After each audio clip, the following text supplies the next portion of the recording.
Desempate ali. Como é que você chama? Caio. Caio, prazer. Como é que tá? Tudo ótimo. Daniel, sendo bem sincero, se eu dissesse pra você que eu tenho uma resposta clara em relação a isso, eu acho que eu não estaria sendo sincero. Eu acredito que é uma questão demasiadamente complicada e não é necessariamente por ser difícil que necessariamente a gente não possa fazer ela. Eu acredito, assim como também fala em Provérbios, que Deus mesmo fala que ele tem mistérios e a glória dos reis é justamente desvendar esses mistérios. Então eu acredito que a fé, ele permite esses questionamentos. Inclusive, tem um livro da Bíblia chamado Eclesiastes, você já deve ter entrado em contato, que me impressiona porque Salomão ele trata justamente de todas as questões. Ele vê que muitas vezes os maus eles estão reinando numa posição que os bons deveriam estar, assim como os bons eles estão ocupando posições que não fazem jus à sua bondade, ao seu caráter. Então, levando em consideração que o tempo já está acabando, o que eu poderia dizer para você é que apesar dessas incertezas, eu acredito que ainda assim é possível acreditar em Deus, mesmo sem ter todas as respostas. Acredito que é muito difícil trazer uma prova que talvez seja irrefutável para você, porque isso mesmo seria contraditório ao princípio da fé. A fé, eu acredito que ela vem justamente com a finalidade de preencher essa lacuna que o conhecimento ele não consegue alcançar, e talvez seja uma resposta que, independentemente de você ser ateu ou cristão, a gente não vai ter até o fim da nossa existência. E nem por isso a gente deva deixar de filosofar a respeito dessa situação. Que legal, e parabéns pela honestidade intelectual. Tem questões que são difíceis mesmo. Valeu, meu caro. Terceiro tema é: a Bíblia não é a palavra de Deus.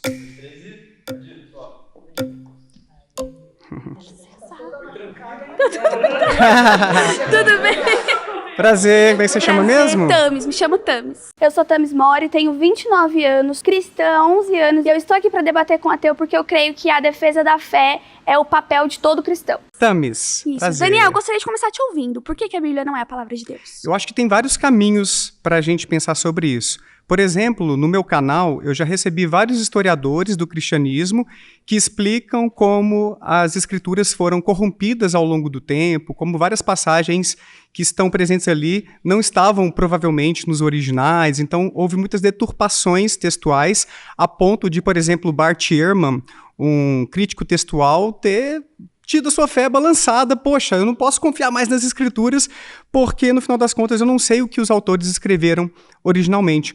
Mas tem um aspecto que eu acho ainda mais importante do que esse, é que na Bíblia a gente encontra muito sangue.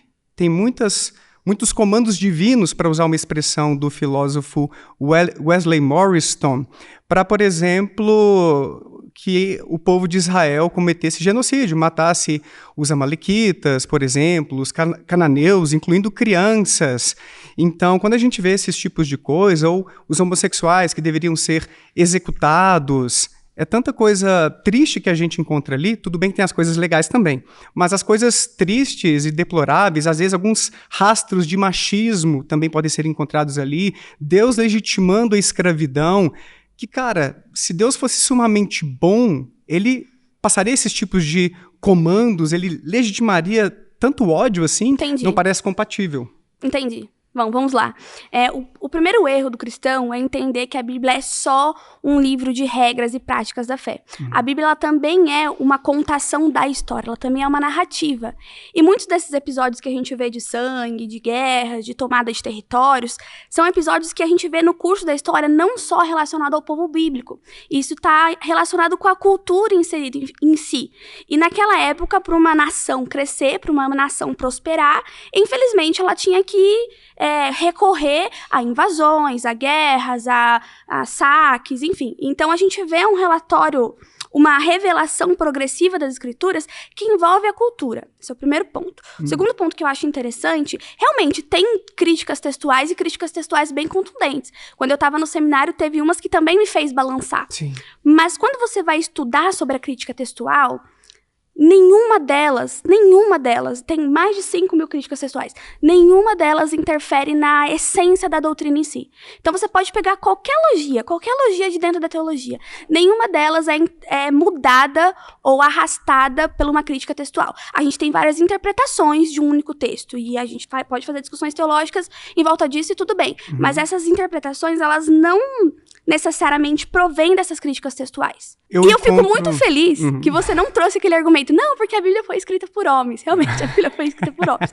E várias tradições, enfim, escritos, passados por escritos e tudo mais. Então, pensando nisso, houve modificação? Com certeza, claro que houve. Isso é provado cientificamente que houve. Mas não houve modificação da doutrina. E é interessante porque são muitos homens, muitos anos passaram e ela permanece viva, ela permanece atual, ela permanece eficaz nas coisas boas. É claro que a gente não vai sair invadindo o território alheio e saqueando o território alheio, isso é fato, nem apedrejando o homossexual. Mas se a gente for interpretar de acordo com a nossa cultura hoje, de acordo com a nonossa realidade hoje, ela é viva e eficaz. Interessante você ter trazido esse ponto, porque eu nem tinha me lembrado desse argumento. Realmente, várias narrativas bíblicas foram herdadas de outras tradições. A própria narrativa sobre o dilúvio, que não seria original dos israelitas, por exemplo. Tem vários tipos de narrativas sobre dilúvio, mas eu aprendi isso recentemente com um historiador, que existem dilúvio, muitas... Jonas também. Várias influências sobre céu e inferno, sobre reencarnação. O cristianismo não propôs tantas coisas originais assim. Não estou desmerecendo as coisas legais do cristianismo, porque eu sei que existem, por exemplo, amar o próximo, tem coisas bacanas ali, mas não quer dizer que seja original. A gente encontra vários comandos amorosos assim no hinduísmo, que talvez seja a religião mais antiga do mundo ainda existente. Isso a teologia chama de graça comum. Graça comum. Como criações de Deus, como imagem e semelhança de Deus, Deus passou atributos Deus tem atributos incomunicáveis e atributos comunicáveis que ele passou para o homem. E isso é todo homem, seja o hindu, seja o japonês, seja o índio, seja o brasileiro, seja o estuprador. Ele tem aspectos que a graça comum se manifesta nele. Legal. Agora, eu queria voltar num ponto que você trouxe, que eu achei bem interessante e ao mesmo tempo problemático. Você disse assim, a gente fica com as partes boas e deixa pra trás as partes ruins, não é assim, não? Não, a gente não tira as partes ruins de forma alguma, a gente entende elas.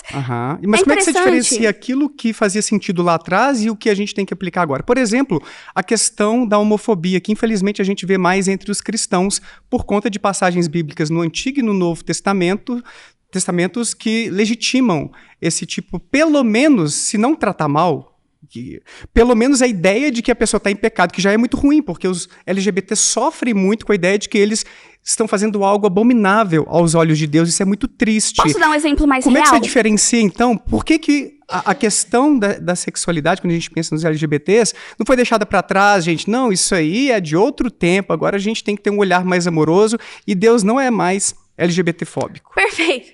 A gente pode estender aqui a discussão do LGBT, não tem problema nenhum com isso. Mas a gente vê no curso da Palavra de Deus que algumas regras, algumas normas foram instituídas para que a humanidade como é que eu vou dizer? Para que a humanidade crescesse, para que a humanidade tivesse êxito no seu crescimento. E eu creio que a relação sexual entre homem e homem, mulher com mulher, não é a imagem da família que é a imagem da Trindade que Deus criou para ser. Esse é um ponto. Agora, pensando no tirar o que é bom e colocar o que é mal, tirar o que é mal e colocar o que é bom, deixa eu dar um exemplo mais real. Por exemplo, no Antigo Testamento a gente vê que as mulheres que eram surpreendidas em adultérios deveriam ser apedrejadas, certo? Isso é péssimo. Ninguém tem que ser morto porque tá em adultério ou tá em pecado. Claro. Quando a gente vê isso acontecendo no Novo Testamento, eu sou dispensacionalista, então eu creio numa nova dispensação. Quando a gente vê isso acontecendo no Novo Testamento, o que Jesus faz? Jesus pega uma pedra e taca naquela mulher? Não, ele não pega uma pedra e taca naquela mulher. Ele começa a escrever no chão ali, aí cada um tem uma interpretação, tá escrevendo os pecados, enfim, cada um pensa o que quiser nesse sentido. Você sabe que não tinha em João essa passagem aí nos originais. Não, mas João tem muita crítica textual envolvida e é bem interessante a gente estudar a crítica textual de João. Enfim, mas quando a gente vê, por exemplo, a mulher não sendo apedrejada nesse sentido, é Jesus mostrando que o que aconteceu no Velho Testamento estava muito mais ligado à ânsia do coração do homem do que do ensinamento do próprio Deus. Por exemplo, quando a gente vê uma mulher, e esse está nos 4 evangelhos, uma mulher entrando e quebrando um vidro de perfume nos pés de Cristo e secando com seus cabelos. Uma mulher não poderia acessar aquele lugar. Jamais ela poderia tocar num rabi, entende? E quando ele não rechaça aquela mulher, ele está mostrando que Deus entregou a lei para o homem para que o homem fosse abençoado pela lei, e não para que o homem fosse amaldiçoado ou cego pela lei. E o que o homem fez foi se cegar pela lei, entende? E quando a gente pensa nas partes ruins da Bíblia, muitas delas eram narrativas, a gente vê isso em Juízes, muito no Antigo Testamento é bem sangrento, a gente vê muito em Juízes, mas todo o Antigo Testamento, ele aponta para as profecias do Cristo vindouro. E Cristo veio. Mas no Novo Testamento a gente também encontra, por exemplo, Paulo dizendo que os afeminados não herdarão o reino de Deus. Mas não que não serão apedrejados, né? Não que deveriam morrer ali Ficou pela menos sociedade. ruim. Ficou Com menos certeza. ruim. Mas é engraçado. Você tem a sua casa, certo? E você tem as suas regras na sua casa. Se porventura sua esposa ou seus filhos decidem viver aquém das suas regras, o que você faz? A gente conversa para entrar em acordo sobre que regras vão reger melhor o nosso lar, de forma que a gente maximize o bem-estar E a Bíblia é da essa nossa conversa. família. Mas eu não sei como maximizar o bem-estar. Por exemplo, Jesus teve a chance de dar um grande sermão contra a escravidão quando o centurião romano foi pedir que ele curasse o seu servo, o seu escravo. E em vez de fazer um sermão contra a escravidão, Jesus curou esse servo, esse escravo. Interessante. E o próprio Paulo também, quando ele escreve a Filemon, não aconteceu de ele falar, olha, não faça mais escravos, não compre, liberte todos os seus escravos. Ele só pediu para, receba o Onésimo, Sim. mas assim, como um irmão em Cristo, com mais... É muito legal essa passagem que Jesus cura o escravo, porque isso demonstra que muitas pessoas falam que o evangelho é elitizado, né? Isso demonstra que não. Jesus estava se estendendo a todos. Mas quando a gente lê sobre escravo no Novo Testamento, a gente tende a pensar na escravidão como aconteceu no Brasil. Porque ainda é muito recente na nossa história. E quando a gente estuda o original e estuda ali o que era escravo naquela época, claro que tinha escravos de guerra, prisioneiros por etnia. Israel mesmo foi escravizado por muito tempo, os judeus foram escravizados por muito tempo. Então, ok. Mas no Novo Testamento, quando a gente fala de escravo, nós temos escravo, a palavra escravo para pessoas que estavam em dívida e estavam pagando suas dívidas trabalhando. Enfim, tem N interpretações de escravos ali. Mas você concorda comigo que não é uma relação trabalhista muito digna, equilibrada, Não. justa? Perfeitamente. Até porque os senhores podiam bater nos seus escravos. A gente tem texto bíblico que dá a entender que não. Tanto que Que tem eles uma não regra. tinham essa autoridade. Porque da mesma forma que fala escravos se submetam aos seus senhores, fala senhores respeitem os seus escravos. Então, assim, era uma estrutura econômica da época. Eu não estou dizendo que era uma estrutura certa. Não estou dizendo que era uma estrutura justa ou digna. Tem muitas coisas na Bíblia que quando a gente entende na história, a gente percebe que era indigna. A poligamia é uma, enfim, tem tantas outras coisas. E a escravidão é uma delas. Agora, o fato de Cristo não ter pregado veementemente a escravidão, mas ter ido lá e curado um escravo, mostra para o Senhor que a salvação estende inclusive aquele escravo. Ele coloca o escravo na mesma posição do Senhor. Ele é tão digno quanto você. Isso é uma forma de pregar contra a escravidão também. Eu não sei como isso ajudaria a acabar com a escravidão. É bacana, tipo, tá tratando bem e tudo, é uma pessoa digna, merece Não, é mais do que cura. tratando bem. Sim, curando. Ele tá igualando o posicionamento. Mas igualar não significaria vocês vão ter a mesma relação, pessoas sem uma hierarquia Mas tão isso- abusiva como acontecia ali. Isso vai além do propósito de Jesus. Porque quando a gente olha para a escravidão, e gente, eu não estou aqui apoiando a escravidão, tá bom? Mas quando a gente olha a escravidão, é uma estrutura econômica. Então você não quebra a escravidão só com um sermão. Você precisa colocar uma estrutura econômica por trás para aquela sociedade não ruir, para aquela sociedade não morrer nem de fome e parar a sua produção. Então, se Cristo chega e fala assim, a partir de agora acabou a escravidão, o Império Romano tinha matado ele muito antes, ele não tinha nem conseguido terminar o ministério dele, entende? Então, quando a gente olha para Cristo, ele não veio aqui para botar regra no mundo e dizer como o mundo tem que ser. Essa não foi a proposta de Jesus. É por isso que ele não falou contra a escravidão, é por isso que ele não falou... Pouquíssimo se falou contra a pedofilia, pouquíssimo se falou contra o estupro, pouquíssimo se falou contra esses temas sensíveis da sociedade, porque não era papel de Cristo aqui.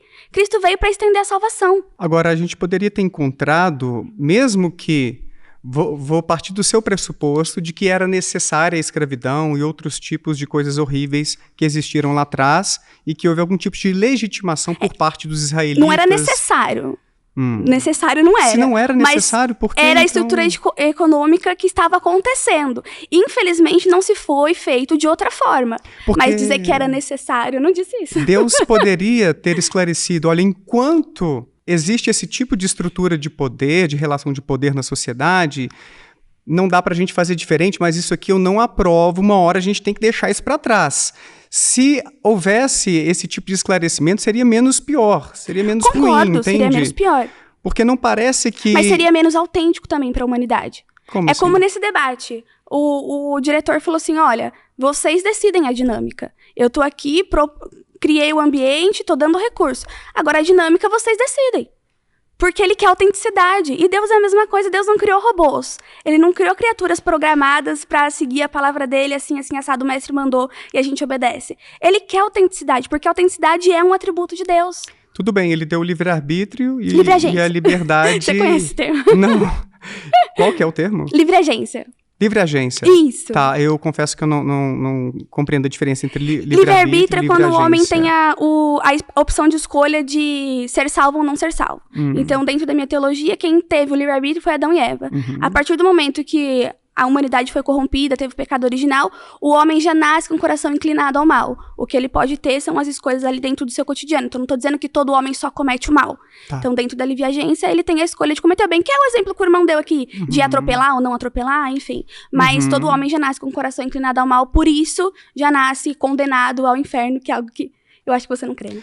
Não creio. Mas é interessante porque, mesmo que Deus tenha dado essa livre-agência, ele poderia ter esclarecido que tem coisas boas e coisas ruins, coisas que ele espera de nós e outras que ele espera que a gente passe longe. Ele esclareceu na Bíblia. Infelizmente, na Bíblia, a gente não encontra coisas como não escravizarás, só para a gente se manter no mesmo exemplo. O que, para mim, evidencia que a Bíblia é um livro datado, de um povo que escreveu conforme as suas demandas, suas dificuldades de vida, seus desafios, suas esperanças. Suas personalidades. Suas personalidades, num contexto histórico, político, e que a gente está tentando transportar aquilo para os dias de hoje, e, infelizmente, muita coisa já não cabe.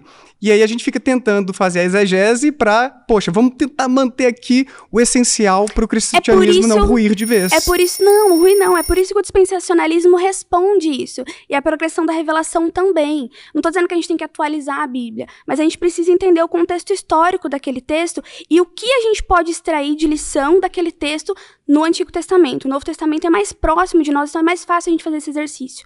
Mas entendendo a cultura, a dispensação de cada época, é necessário fazer esse exercício de olhar para o texto e entender o que de princípio está nascendo ali. E não tem princípio mal. Realmente, a Bíblia não diz não escravizarás, mas também não diz escravize e bata no seu escravo.